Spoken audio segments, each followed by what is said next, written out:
Tapi, apakah fenomena insecurity akan reda begitu saja dengan ditangkapnya oknum-oknum itu? Tidak semudah itu, Ferguson. Berarti konsumerisme dan bonus demografi itu jahat dong.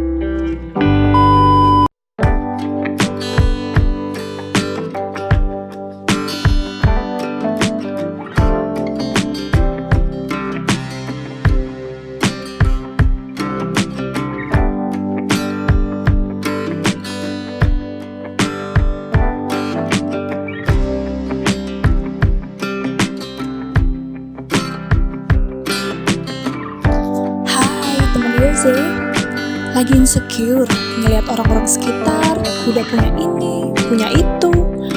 Insecure karena ada orang-orang good looking dan kece di sekitar pasangan kita.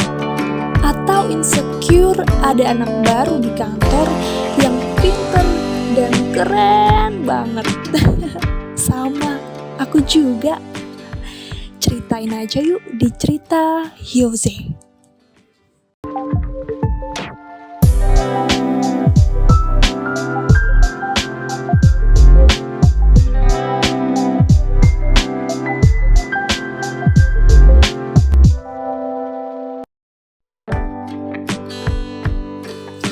Insecure adalah salah satu kata paling booming selama pandemi ini loh teman-teman.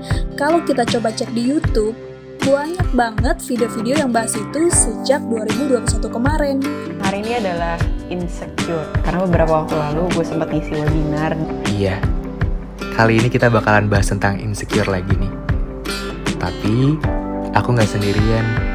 Google sendiri menempatkan kata insecure di peringkat kedua trending di Indonesia. Nggak heran sih, orang-orang di negara kita pada mendadak insecure. Gimana enggak? Kondisi lagi susah pandemi begini, sebagian orang malah sibuk pamer harta. Flexing sana, flexing sini, tipu kanan, tipu kiri. Untung Pak Polisi sudah bergerak cepat untuk nangkepin oknum-oknum itu ya. Izinkan saya menyampaikan permohonan maaf yang sebesar-besarnya kepada seluruh masyarakat Indonesia, khususnya mengenal dunia trading. Besar harapan saya, masyarakat Indonesia bisa memaafkan semua kesalahan saya. Kemudian yang kedua.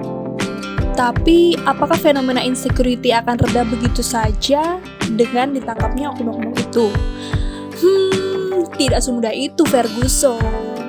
Perasaan insecure akan terus mengintai generasi muda kita, setidaknya karena adanya dua faktor, konsumerisme dan bonus demografi. Negara kita punya penduduk sekitar 270 juta jiwa. Ini adalah pasar yang besar sekaligus sasaran empuk bagi produk-produk dari dalam maupun luar negeri. Maka nggak heran kalau setiap hari mata kita selalu disuguhi iklan dan promosi yang mengintimidasi sobat Miss Queen semua. Misalnya nih, perusahaan-perusahaan di bidang keuangan berlomba-lomba untuk berkampanye financial freedom dan success before 30. Pemain di industri fashion juga menggaungkan OOTD atau outfit of the day sampai berapa harga outfit lo? Nanya harga outfit lo dari atas sampai bawah? Boleh. Oke. Dari hoodie lo berapa nih? Ini Bulgari Ring $30 sama outfitnya 12 miliar 97 juta. Oke. Itu gila. Aku lelah Hayati. Nah, dari 270 juta jiwa penduduk Indonesia tadi itu, saat ini sekitar 191 juta atau 70,7% berada di usia produktif. Inilah yang disebut bonus demografi. Efek sampingnya, kompetisi untuk mencari suap nasi menjadi semakin ketat. Berasa kan, sekarang makin susah nyari kerja? Bagi yang udah punya kerja pun gak bisa santai-santai, karena kompetisi di lowongan kerja juga makin sengit. Sebanyak 15.000 karyawan dari perusahaan-perusahaan startup secara... Kalau gitu, buka usaha aja deh. Usaha juga sama, kompetisinya semakin ketat teman-teman. Jualan kacang aja sekarang susah. Berarti konsumerisme dan bonus demografi itu jahat dong. Enggak juga, justru sebaliknya.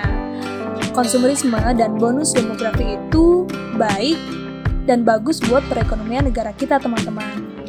Kita nggak bisa nyalahin dong orang mau flexing-flexing di jalanan atau media sosial. Sampai kapanpun orang-orang seperti itu akan tetap ada. Kita juga nggak bisa nyalahin dong orang mau punya anak. Yang perlu kita rubah itu sebenarnya adalah mindset kita sendiri. Minimal, kita jangan sampai jadi korban iklan, korban tren, atau korban peer pressure dari lingkungan sekitar kita. Misalnya nih, success before 30. Iya, sukses itu bagus dan harus ya, tapi nggak harus di bawah 30 tahun juga. Emangnya kita Indomie bisa jadi secara instan? Yang begitu-begitu cukup tahu dan dimaklumi aja ya teman-teman. Nggak salah juga, namanya juga promosi. Yang perlu kita sadari sungguh-sungguh juga ya teman-teman, kita itu bukan Superman atau Wonder Woman. Tidak semua hal bisa kita kontrol atau kendalikan. Ini namanya illusion of control. Until you let go of the illusion of control. Illusion? Yes. Look at this tree, Sifu. I cannot make it blossom when it suits Ilusi. me. Yes, teman-teman. Seberapapun hebatnya kita, seberapapun bertalentanya kita, atau seberapa pintarnya kita, tetap aja kita nggak bisa menentukan hasil akhir dari upaya kita. Dengan kata lain, kita nggak bisa bergantung 100% pada usaha kita. Kalau kita terlalu bergantung pada usaha, maka yang akan kita dapatkan hanyalah ilusi. Bahayanya, jika nanti kita benar-benar gagal, kita jadi makin insecure. Kita akan merasa nggak berguna, merasa minder, atau bahkan ngerasa kurang ini itu. Ujung-ujungnya kita jadi takut untuk mencoba lagi. Padahal kita gagal bisa jadi bukan karena kita kurang bagus. Bisa aja kita cuma kurang beruntung. Nah, pertanyaannya, seberapa besar sih peran faktor X atau keberuntungan dalam kesuksesan kita?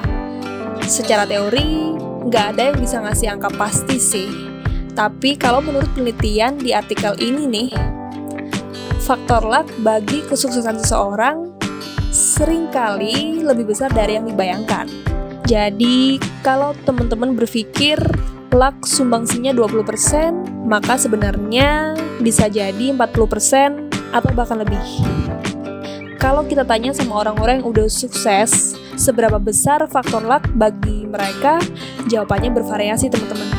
Kita ambil satu contoh, co-founder Instagram, Kevin Systrom, bilang bahwa keberuntungan berperan 50% dalam perjalanan kesuksesannya.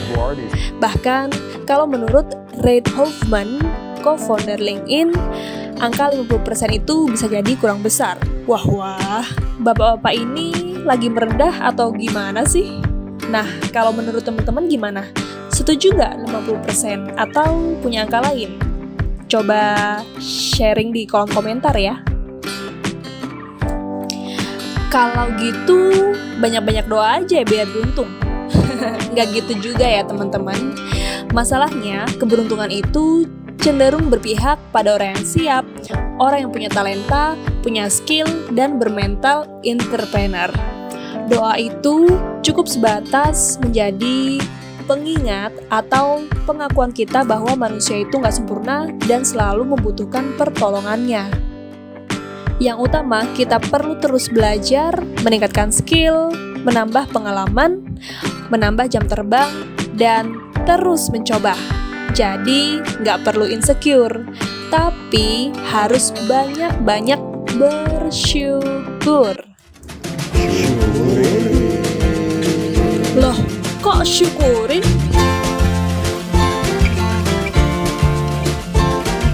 Oh iya teman-teman, ternyata ada loh tips-tips untuk meningkatkan keberuntungan.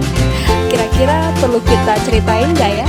Coba vote di kolom komentar ya. Stay cool, stay relevan, and see you in the next video.